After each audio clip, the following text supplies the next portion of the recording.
دامنے مصطفیٰ سا لگتا ہے، جب سے دیکھا حضور کا روضہ چاند بھی سانولا سا لگتا ہے،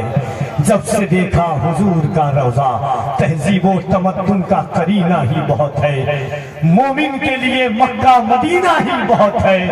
رہنے کو اگر ہم کو بھی مل جائے مدینہ ایک سال نہیں ایک مہینہ ہی بہت ہے، رہنے کو اگر ہم کو بھی مل جائے مدینہ۔ آئیے محبتوں کے ساتھ نباز فطرت واعظ اہل سنت حضرت علامہ مفتی سلطان رضا صاحب قبلہ سیوانی کا استقبال پورا مجمع شہزادہ رسول نبی کے بیٹے۔ دیکھیں ایک بات جب نبی کے بیٹے کا تصور ذہن میں آئے تو ایک خاکہ، کئی خاکے کھینچنے سے پہلے ایک خاکہ کھینچیے گا کہ یہ وہ ذات ہے، یہ وہ شخصیت ہے کہ اگر آج بھی خون بہے گا تو یہ وہی خون بہے گا جو کربلا کے میدان میں بہا۔ دنیا جتنا تبصرہ کر لے نبی کے شہزادوں پر، مگر بریلی کے تاجدار کا ایک شعر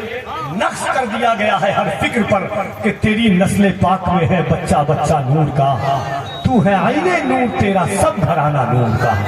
آج یہ محبتوں کے ساتھ پورا مجمع ہاتھوں کو اٹھائے، محبت کے ساتھ جسے مدینہ جانا ہے نبی کے بیٹے کا وسیلہ مانگ لے اور حضور سے فیضان علم کی خیرات لیتے ہوئے بارگاہ رسول میں عرضی لگائے۔ دونوں ہاتھوں کو اٹھائیے محبت کے ساتھ، ایمانداری کے ساتھ میں، دکھانے کے لیے نہیں، کفیل انبر دیکھے نہ دیکھے مدینے سے مصطفیٰ ضرور دیکھ رہے ہیں، ہم خالق اکبر کا کرم دیکھ رہے ہیں، افلاک پہ آقا کے قدم دیکھ رہے ہیں، ہم دیکھ نہیں پاتے ہیں سرکار امم کو، ہم سب کو مگر شاہ امم دیکھ رہے ہیں۔ تو محبت کے ساتھ دل لگا کر کے نعرہ تکبیر، نعرہ رسالت، فیضان غوث اعظم، فیضان غریب نواز، فیضان مخدوم اشرف، فیضان مخدوم بہار، مسلک اعلی حضرت، تعداد آمد آئے رسول، علماء اہل سنت، نعرہ تکبیر، نعرہ رسالت۔ حضرت علامہ مفتی سلطان رضا صاحب قبلہ کی بارگاہ میں کفیل انبر یہ کہتے ہوئے صدائے حق سے تمنا کے تکمیل کی دعوت دے رہا ہے کہ پھر ایک بار در انقلاب تک لے چل، پھر ایک بار در انقلاب تک لے چل، نئی صدی کو رسالت مآب تک لے چل، پھر ایک بار در انقلاب تک لے چل، نئی صدی کو رسالت مآب تک لے چل، تجھے جہاں کا واحد نظام کیا دے گا، اٹھ اپنے آپ کو ام الکتاب تک لے چل۔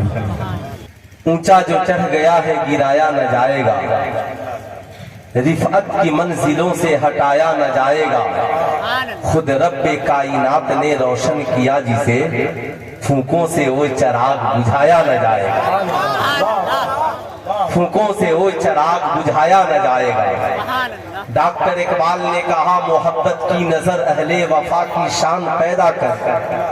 بلندی اور پستی میں ذرا پہچان پیدا کر، نہ ہو ماحول سے مایوس دنیا خود بنا اپنی، نئی کشتی نئی آندھی نیا طوفان پیدا کر، مرنے جینے کا انہی خطروں کے دامن میں، دلوں میں حوصلے اور حوصلے میں جان پیدا کر، دلوں میں حوصلے اور حوصلے میں جان پیدا کر، دلوں میں حوصلے اور حوصلے میں جان پیدا کر، نہیں تیرا نشیمن قصر سلطانی کے گنبد پر، تو شاہین ہے بسیرا کر پہاڑوں کے چٹانوں پر۔ حضرات آج کے جلسے کا نام ہے فیضان علم کانفرنس۔ الحمدللہ ہر شخص کہیں نہ کہیں سے علم حاصل کرتا ہے، چاہے وہ کالج میں پڑھتا ہو، اسکول میں پڑھتا ہو،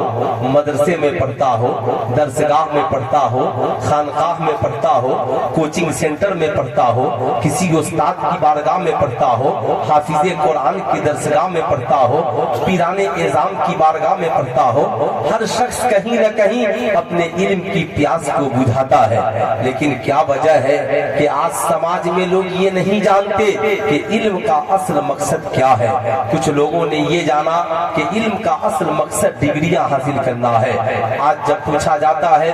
آپ کی تعلیمی حیثیت کیا ہے